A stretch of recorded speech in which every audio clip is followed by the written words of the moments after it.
Let's turn to Corey Lewandowski. He was President Trump's former campaign manager and has been in frequent touch with him, including over the weekend. Corey, good morning. When was the last time you talked to the president, and how is he doing?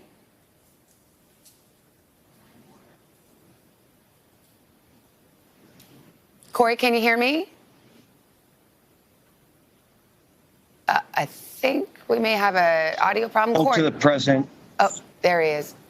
No, I spoke to the president Saturday evening, Savannah, and I spoke with Chief Meadows this morning about the president's current state of affairs. The chief informed me that the president's doing exceptionally well. He could be discharged as early as today or tomorrow, but he's been making great progress. And how did the president sound to you on Saturday when you spoke to him? He sounded very upbeat, very excited about beating this virus. I had the chance to speak to him for about 15 minutes. We talked about how well he is doing. We talked about how well he was feeling and how excited he was to get out of the White House and get back to the business of running our great government. Did he say anything about being on oxygen? It's been revealed now that a couple of times his oxygen levels dipped so much that he had to be on supplemental oxygen. Did he tell you anything about that? No, we didn't discuss his specific medical care, but I've talked to him, Savannah, thousands of times over the course of the last half a decade, and he sounded exactly like the Donald Trump that I've always talked to: upbeat, positive, ready to fight, ready to go out and take this battle on behalf of the American people directly out here. Look, COVID is a very, very dangerous disease. He knows that. He's witnessed it firsthand. He's going to beat this, and he's ready to get back to fighting for the American people. You mentioned how dangerous and deadly COVID is. It certainly is. And yet yesterday, this extraordinary moment where the president goes out from his hospital bed and gets into an SUV, which, of course, is sealed for his own protection, bringing with him two Secret Service agents. So you have two Secret Service agents in close quarters with a patient who's got a hot COVID diagnosis. Why did he do that?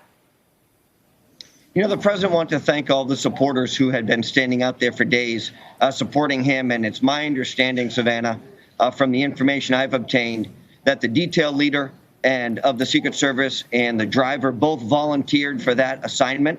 As you know, they have very, very difficult jobs, but they were not required to do that. They both volunteered. And there was a piece of plexiglass, I believe, between the president and the two Secret Service agents who were in the vehicle. Can you think of any good reason to do that trip other than public relations and ego, frankly?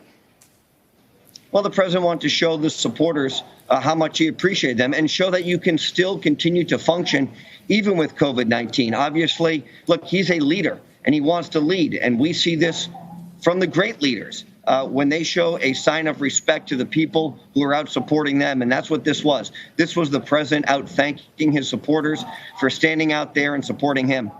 So if he's leading and that is the example, would he suggest that people with a hot case of COVID go around with just a cloth mask and, do what they consider to be important?